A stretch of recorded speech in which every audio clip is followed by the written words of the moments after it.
Well, greetings, friends, and thank you for joining our Wednesday Bible reflection time.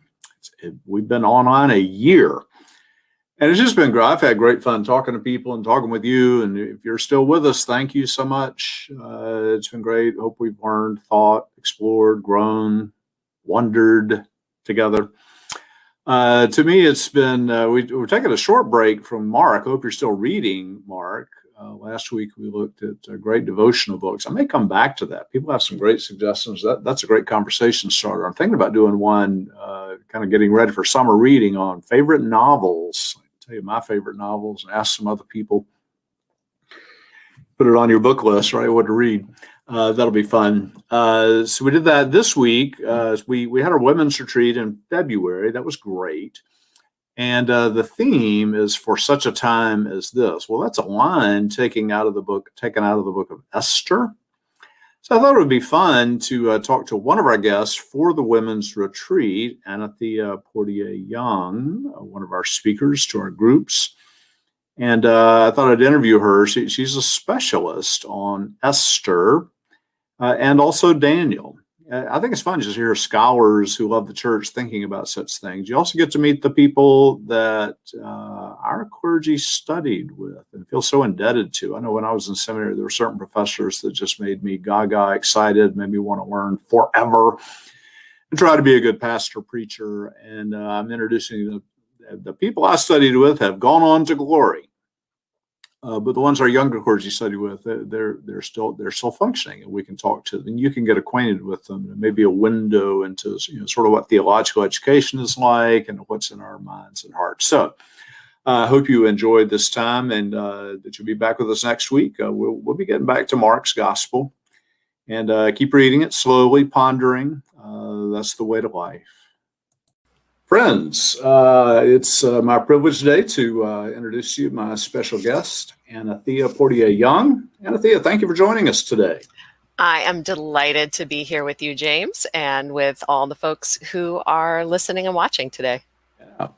Some I know are your former students, and they just get gaga about, oh, she's amazing. Oh, when she would preach, we would all come, and it would be amazing. They just go on and on. See, pressure, you got to live up to all that. It'd be really good. I love my students, so I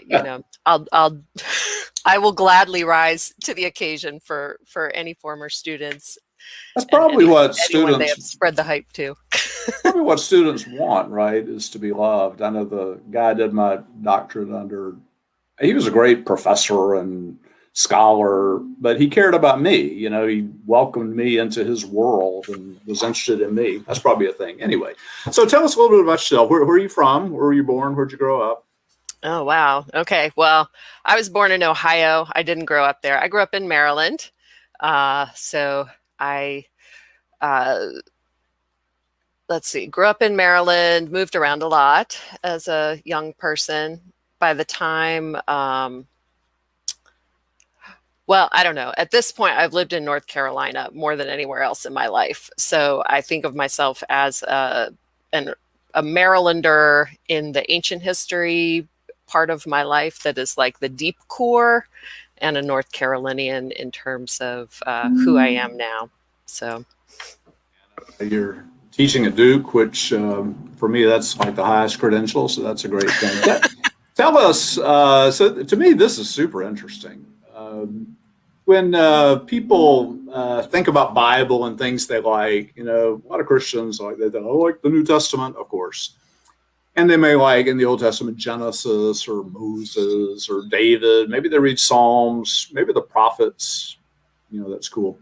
But your focus of scholarship is really after all this, we call that post-exilic stuff, right? So Cyrus becomes the emperor of Persia, and he sends the Israelites home, and they rebuild the temple, and it's not like what it used to be.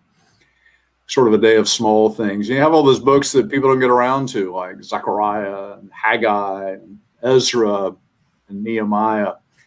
And there are even books that you've studied, I studied back in the day, that they didn't make it into the Bible, like the pseudepigrapha. So a book like Enoch is not in the Bible, but yet it gets quoted in the New Testament as if it is scripture. Like that. That's interesting. How'd you get interested in all that stuff? So, one thing I'll mention, for example, First Enoch is in the Ethiopian Orthodox Christian Bible. So when we talk about what books are in the Bible, it depends on which Bible we're looking at. And to this question of how did I get interested in texts that many people would consider non-canonical, or texts that were never part of any canon. I think it might be helpful to begin with how I was drawn to the Old Testament, because I am also an Old Testament scholar. And in my graduate school days,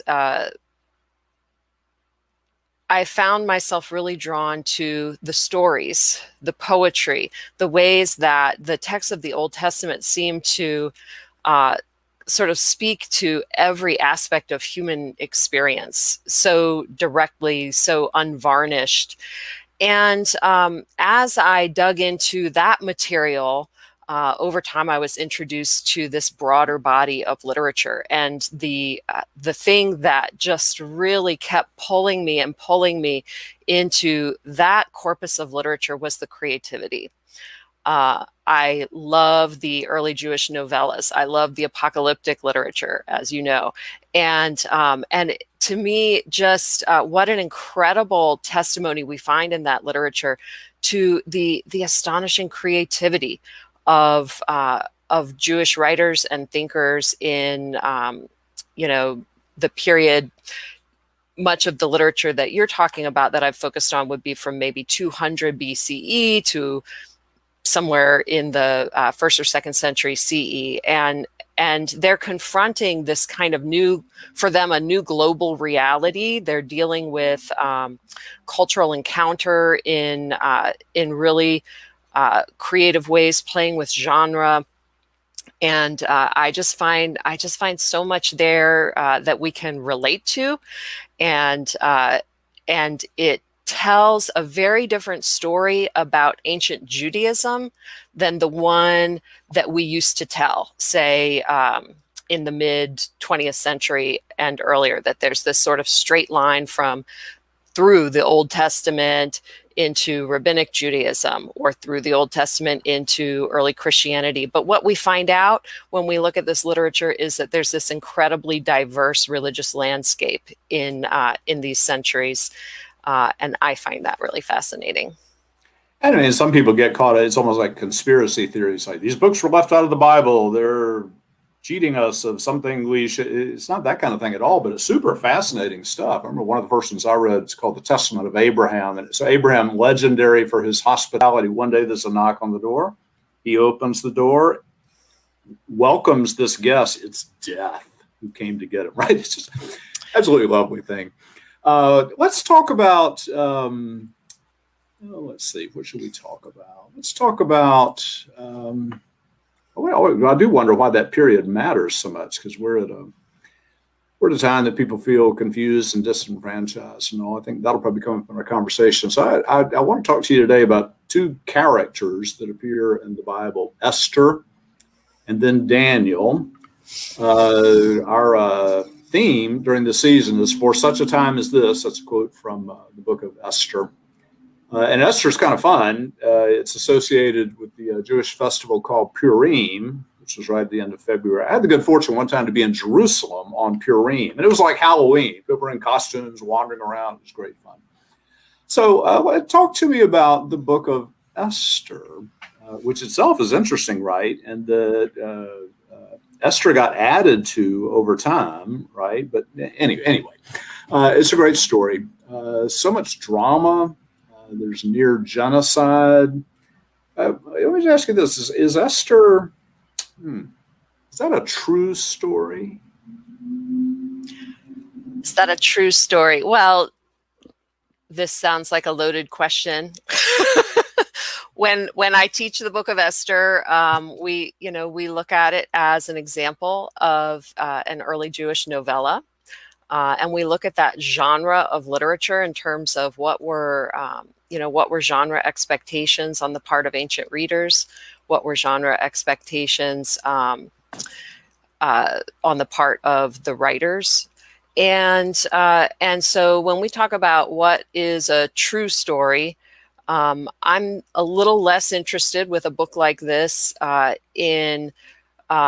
or I guess I should say, I'm not terribly bothered when I read the book of Esther and notice that some of the historical facts not only don't line up, but we're actually being cued to notice that they don't line up. Like if you're an ancient reader, there are some obvious things you pick up on that, oh, this is a kind of composite character, and this is a blending of historical moments.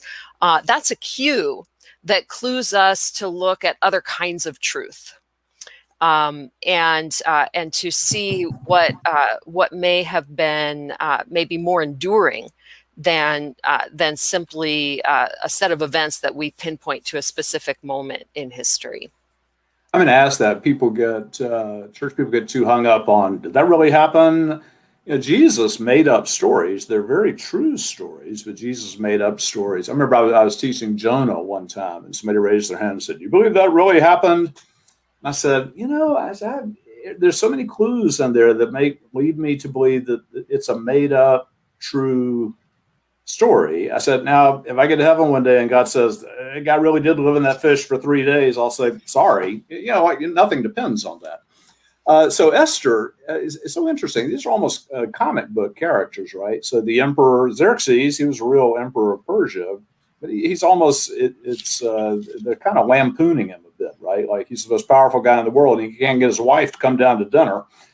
The Bible does that a lot. Pokes fun at the Pharaoh, pokes fun at Xerxes, the Persian emperor. Haman, he's kind of a almost cartoon-like villain, like you would expect in a cartoon or something. I want to ask you about this. This story, I read a book. This is an oldie by this guy, David Klein's, called The Esther Scroll.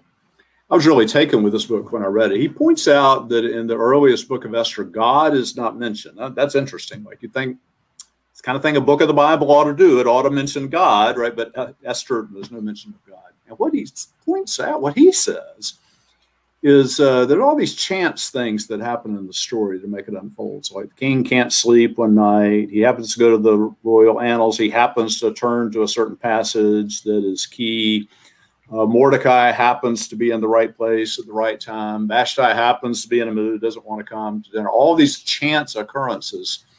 And then Klein says this: these chance occurrences have a cumulative effect. Any one of them alone might appear to be chance, but taken together, chance disappears. The lack of explicitly religious language does not conceal divine causality, not if the holes that are left are God-shaped. To the religious believer, chance is a name for God. What do you think about that? Chance in essence, God making those chance? I don't know if I buy that chance is a name for God. I mean, that has a certain view of providence attached to it that's a pretty hardcore view of providence. I'm not sure that that's quite what the book of Esther is presenting us with, but there are some details in Esther that are suggestive that if, for example, Esther does not choose to act, God will find another way, right? And so, to look at some of those details, you mentioned earlier that phrase, "for such a time as this," comes from Esther, from the book of Esther, and we can look at that for a minute. And so we have a situation in this book. If folks are familiar, just forgive me. I'll just do a really, really short sketch here, but in which Jews are a minority people in the ancient Persian Empire, and for reasons that we don't really hear a lot about, but a character named Haman has a really deep kind of animus against the Jewish people. And he pays a lot of money into the royal coffers to get the king to issue an edict saying that on a specific day, everywhere in the kingdom, people should annihilate the Jews that live in their midst. So this is an order of a writ decreeing genocide, and it's been purchased by with an incredible sum of money by this character Haman. Esther, meanwhile, has been trafficked into the king's harem, the king of Persia. She's a young woman, and she finds herself in a vulnerable position as one of these Jewish people at a time when she enters that situation before the edict is issued, but at a time clearly where self-identifying as a Jewish minority is not seen as a wise course. So her uncle Mordecai, who is also her adoptive father, tells her, don't tell them that you're Jewish. So she's being told to pass. And when this edict is issued, he approaches Esther. She's in the harem. She's inside the palace compound. He sends a message to her, and she tells her, this is a moment of choice. Don't think that just because you're inside the palace, just because you're in this position, that you will escape any more than all the other Jews. He says, if you keep silence at such a time as this, relief and deliverance will rise for the Jews from another quarter, but you and your father's family will perish. And so then he says, who knows? And this, to go back to that question about, is chance God in this book? Okay, he says, who knows? I want us to come back to that phrase. Perhaps you have come to royal dignity for just such a time as this. So to come back to that question about chance, that phrase, who knows, it's one that we see in the book of Jonah, chapter 3. It's one we see in the book of Joel when the people undertake a fast. It acknowledges God's freedom. It acknowledges that we don't actually know what God is going to decide to do in any given situation, but we do know that God might be paying attention to this thing that we're doing, listening to this thing that we're asking, and might choose to do something to deliver us, right? Who knows? Who knows? Ultimately, it's acknowledging God's freedom. Yeah, and Esther doesn't say, I know God will deliver me, I'll be fine. She says, if I perish, I perish, right? So Sam Wells, my friend, your former colleague at Duke, he wrote this commentary on Esther. He has no truck with what Kleins has to say, right? He says, if the people had waited around for God to act, it would have been way too late. So it's really, faith for them is taking bold steps to take their fate into their own hands. He has a very, it's the courage of the people that gets all of this done. Well, and that word courage is really important. You mentioned this line, if I perish, I perish. So Esther's response to this challenge is really quite incredible, that she does resolve that she will intervene, and she knows that she's putting her life on the line because, part of the narrative context that we're given, she shares with Mordecai that, well, it's known that if anyone goes to the king uninvited, unless he chooses in that moment to show mercy, there's a penalty of death. So she knows that she's going to incur that on herself. But something that I love in this part of the narrative is that she doesn't immediately go. She doesn't immediately take it on herself. First, she gathers support around her. She gathers a community, and they engage in fasting together. They're in that action of fasting. It's a choice to remind God of our limitations as human beings. Like, let's just put that out there. Let's just make sure, God, that we know that we're incredibly weak and ineffectual when we do things on our own.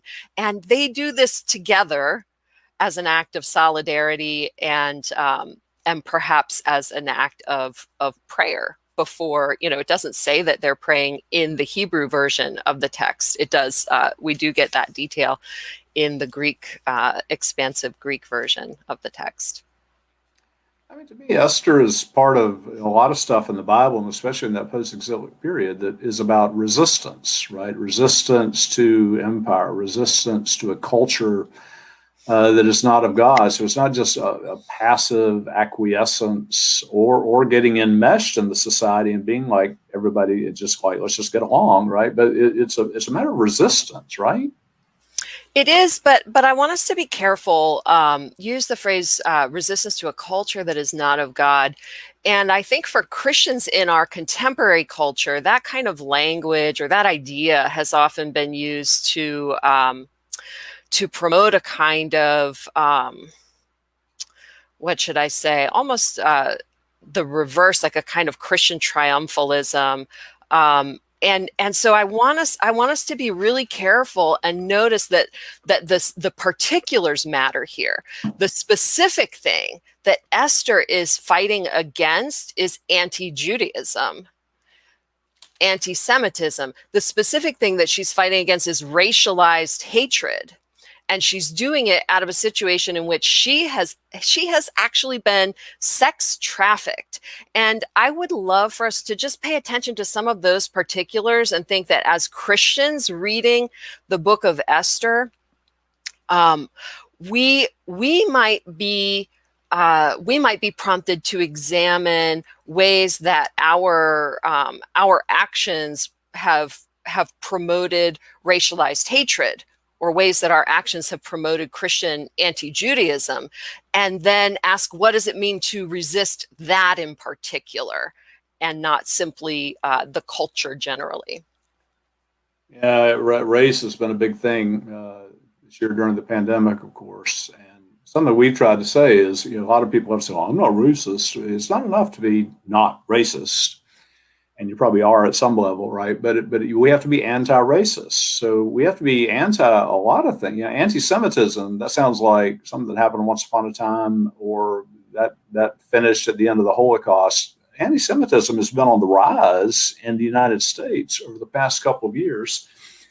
A lot of issues out there, and we're part of resisting that. Let's turn to Dan. Well, I wonder, by the way, thinking about that, wonder how Esther felt for Jews during the Holocaust, right? Here's a story of deliverance from genocide, but it was known and read in the face of Auschwitz, right? So, was it a source of discouragement, disbelief, or was it a source of hope during such days? I don't know. I don't have specific, I can't say specifically with regard to the Holocaust, but one thing that I think about often with Esther is the history of Jews being persecuted is it's a long history, and it didn't start in the 20th century. And so this is a book that has journeyed with the Jewish people for a very long time. The celebration of Purim always has in it the recognition of hatreds, right? It's a it's a celebration that is occasioned by hatred that other people have borne for the Jewish people.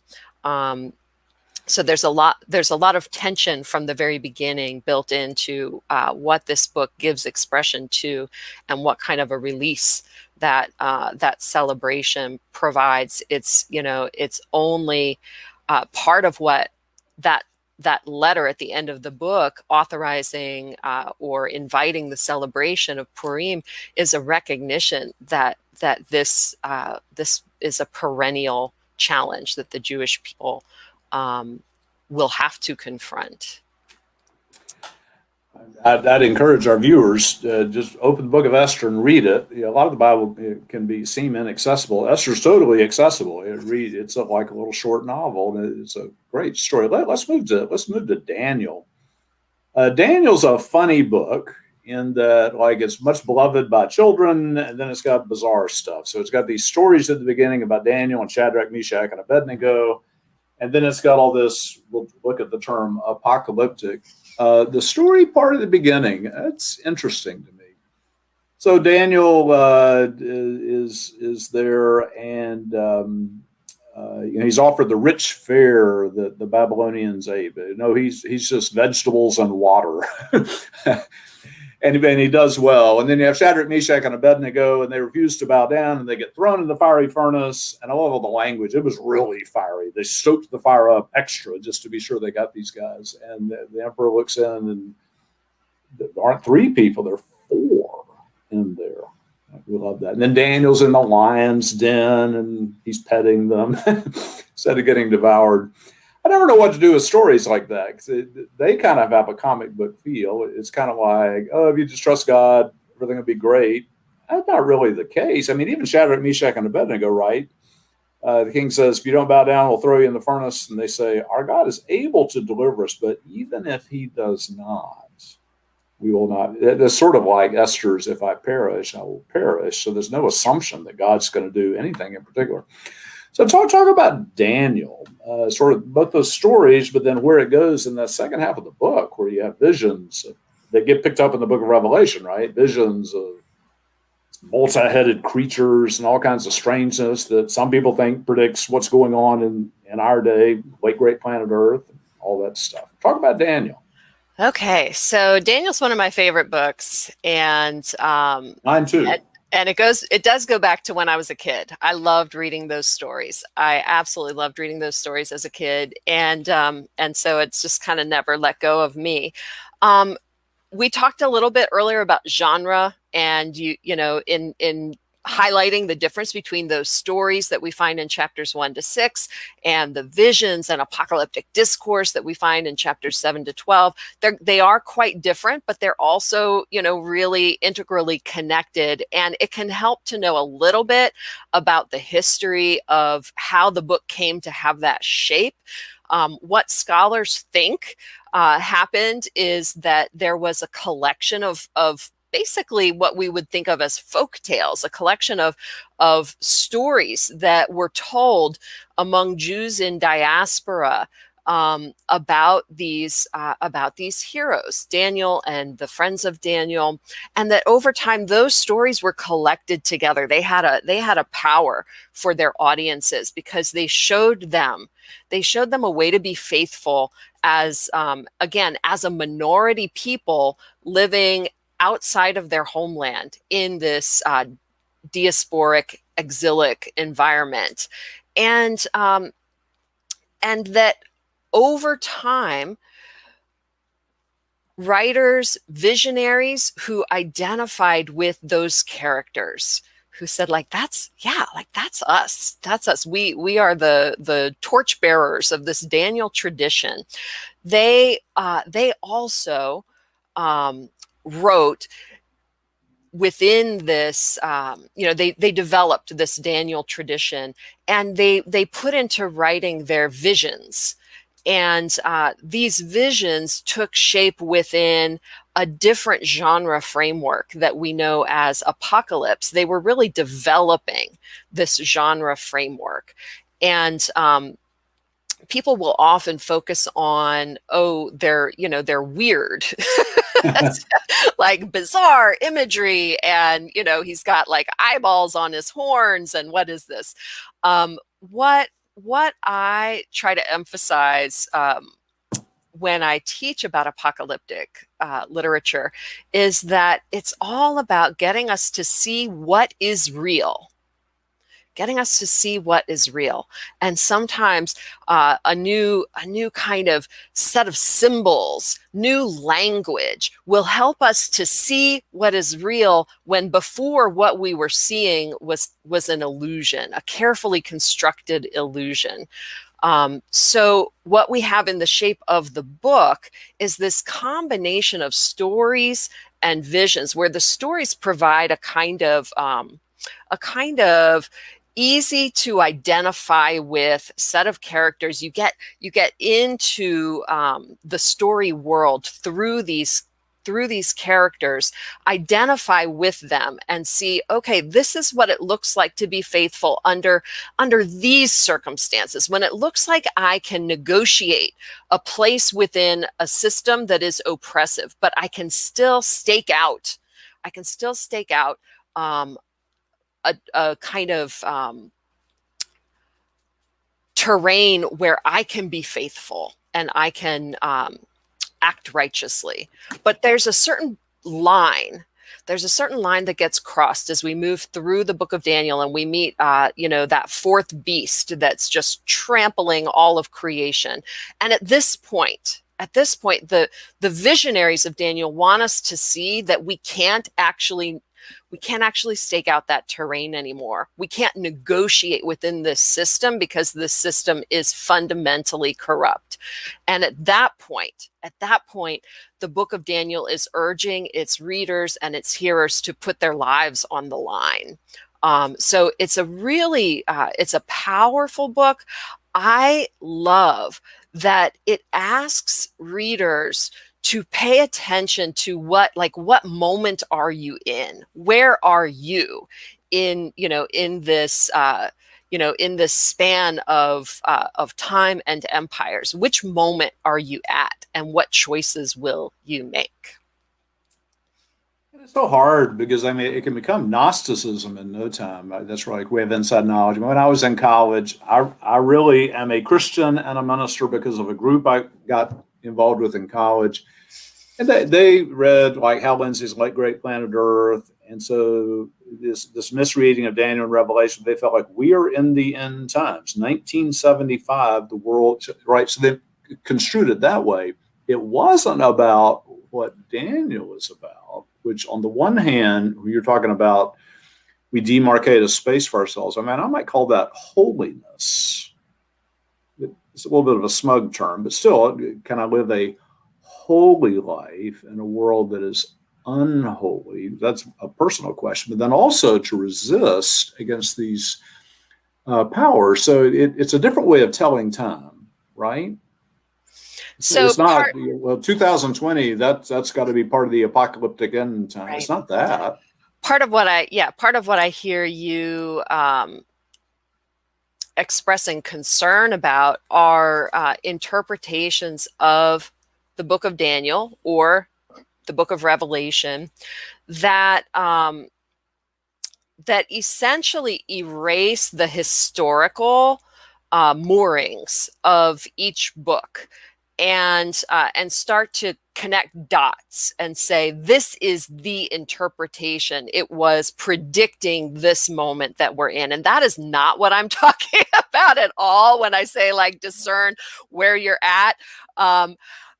It is so important to read these books in their historical context and understand, in the case of Daniel, that those visions were historically describing a persecution that Jews experienced in 167 to 165 BCE. That happened. Those events happened. And it was a word for them. For them, it wouldn't be much help to say, well, in 2,200 years, God's going to work things out. They needed a word from God now during their day. Yes, this is something Christian readers need to understand about the prophets in the Old Testament and about the apocalyptic writings that are contained in the scriptures, is they are speaking to the imminent future, what is just coming around the bend.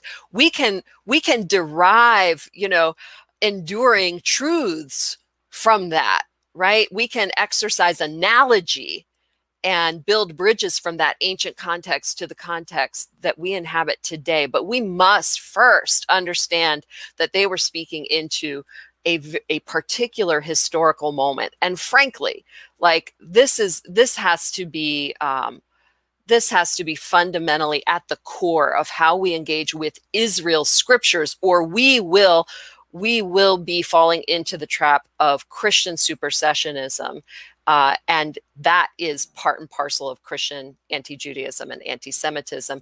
And we confess a God that acted in history, a God that became incarnate in history. And that means that we cannot erase the historical particularities of God's history with the Jewish people or the Israelite people. When I was in college, I tried to read Late Great Planet Earth That was just the hot book at the time. And, this beast represents the Soviet Union. Anyway, about that time, I was taking an intro New Testament course, and the professor was explaining how, like, we see symbols and we understand them. So a donkey and an elephant, we know what that is, right? So people back then, they understood what a lot of these symbols were, and we can understand them as well if we just study a little bit of history, read a footnote or two. Well, let me ask you this. I had a conversation a few weeks back with Walter Brueggemann. He was amazing. And one of the things he said, this is a great phrase, is he said, love isn't the only item in God's toolkit. Love isn't the only item in God's toolkit, right? And what he was talking about is, in so much of the Bible, like today, people are saying, God is love. God is love. I mean, that's a great thing. In Daniel, the message isn't God's just going to love the world into warm fuzziness, right? There's judgment, right? If there's evil in the world, then part of God's reign is going to involve some judgment, right? So how do we parse that, right? Our hope isn't just in mercy and love, but maybe also in God's judgment. Yeah, for sure. So probably the passage in Daniel that listeners are most familiar with that raises this theme is in chapter 7. And in that chapter, Daniel sees a vision of 4 beasts, and he's told by an angel that these beasts represent these kingdoms that have over time ruled over the Jewish people. It's a vision that goes into his future and the audience's present. And what he is then shown is that the reign of each of these beasts comes to an end, but the 4th beast, that one that was trampling the earth, that was devouring everything, it had gone beyond its mandate. And that beast faces judgment before a court, and we're told that justice sits down, like justice takes a seat. The books are opened. God is portrayed as the Ancient of Days on the throne. And ultimately, that beast is consigned to fire and burned in judgment. This is about a system of, in this case, a system of government that was built on conquest, exploitation, enslavement, destruction, right? And that faces judgment. It's not just about one king. It's not just about what this person did and this person is going to be condemned to burn. It's about the empire, the whole system of exploitation. And what is so fascinating also in this chapter is that we are then introduced to this one like a human being to whom dominion will be given. In the New Testament, in Mark 13 and the parallels to Mark 13, we will learn that Jesus identifies as that one like a human being. And we're invited then to identify this next kingdom with the kingdom of God that we read about and are invited into in the Gospels. For those ancient readers of Daniel, what stands out the most in the portrayal of this one like a human being is the contrast with these beasts. The beasts representing these ancient empires are portrayed as monstrous because they are violating the sort of the rules of creation. And this new kingdom is portrayed in the form of a human. And I think we are invited to read that as humane, as embodying justice. And so when you ask about judgment, and that's absolutely a part of it, we can also inflect that in terms of what we think of as justice. I love that. I mean, Daniel's influence in the New Testament is huge, right? And it's not just, Jesus was that Son of Man that he talks about, but it's the whole system, right? And that God's answer to massive, impressive power isn't more massive, impressive power, just this humble human being, which is just God's way in the world. People can read Esther and get a lot out of it. I think people can read Daniel. The first chapters, that'd be kind of fun reading. But you get about chapter 7, it'd be harder for folks, don't you think? How would a layperson make sense of sort of Daniel 7 and following? How does a layperson make sense? So I would say, if you're reading through the book of Daniel, when you get to these chapters where Daniel is seeing visions, talking to angels, notice that Daniel engages in dialogue and asks, what am I seeing? What does this mean? Okay, so that's the first thing, is to recognize that these visions and the descriptions of them are supposed to get you asking questions and wondering, and notice then that he is invited to begin to connect dots in surprising ways. So in some sense, like just kind of opening the mind to what does this new language, what is this new imagery tell me about the systems that are being portrayed? And what does it show about what it looks like to be faithful? What it looks like to be faithful. This is far more important than trying to or has far much more benefit, let's say, than trying to read in a way that I'm trying to predict when something's going to happen, or I'm trying to identify this symbol with this political reality today. No, like forget all of that, and instead focus in on what does it look like to be faithful in a set of social and political circumstances where we are called to resist exploitation, where we are called to stand up for what we believe. And then as you read into these discourses later in the book, we get a kind of portrait of courage, what it looks like to be a teacher of righteousness, and that those who will put their lives on the lines, what they do makes a difference. We're told that they lead many to righteousness. I find in those chapters an incredible example of what we can do and what we can be. And I would love it if folks who are listening give it a chance to say the same to them. I love that counsel, right? Instead of having to figure it all out, just kind of read it and go with it. And it's not the kind of thing you're going to cross stitch and put up on the mantle. And people, church people, I talk to them a lot, of course, and they want comfort. Daniel it's a book of comfort, but it's a different kind of comfort, right? It's not, everything will be fine. Everything will be fine. There's some comfort in it, but it's going to require some courage and some hard work, and it's risky, and it's not a smooth road that's ahead to come to that comfort that will be God's ultimate victory. I mean, you hope that all these evils that we see in the world, whether it's human trafficking, anti-Semitism, genocide, whatever, that child abuse, that won't be left unattended, right? In God's economy of redemption, those things matter, and they will matter, and they won't go unaddressed at the end of the day. So when you talk about comfort, it can help with the book of Daniel to recognize that this book is speaking into a set of circumstances, again, where, remember that Jews are being ruled by a foreign empire.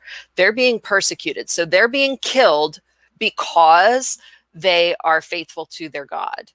And in that situation, it would be so easy to give in to despair. It is tempting to believe that the folks who have the upper hand will always have the upper hand. And what Daniel offers to its audience is just to say, no, it looks like that, but the sovereign on earth is actually subordinate to another sovereign. God, God's sovereignty is all over the book of Daniel. And God is doing work behind the scenes. I love when Daniel meets Gabriel and learns from him, I'm really tired. I just flew here because we've been fighting the kings of Greece and Persia and their angels. Okay, we're doing battle. You don't usually see that, but that's what's happening. So part of what that reality that Daniel is showing its audiences is that there is so much happening behind the scenes. God is not just sitting around watching it unfold. God is involved, and God is sending agents to advocate on behalf of the people and to act on behalf of the people. And so the source of comfort goes hand in hand with that call to action. That on the one hand, God is doing God's part. Here's how that's going to unfold, and buoyed by that. That faith and that conviction that God will fight the fights that we can't, because we are just humans, then we get to make our choices within that framework, knowing that we are not alone. That's so well said. It's so easy to look at all the troubles of the world and just kind of get numb and cynical and be resigned to things are just the way they are. But Daniel and Esther call us to something higher and different and bolder, and that's where the real joy and delight comes in. Anthea, thank you. This has been just super interesting and inspiring. Thank you so much for joining us today, and I hope you'll come back and join us another time. All right. Thank you so much, James. Thanks to everyone for listening today, and it's just a pleasure to be with you all.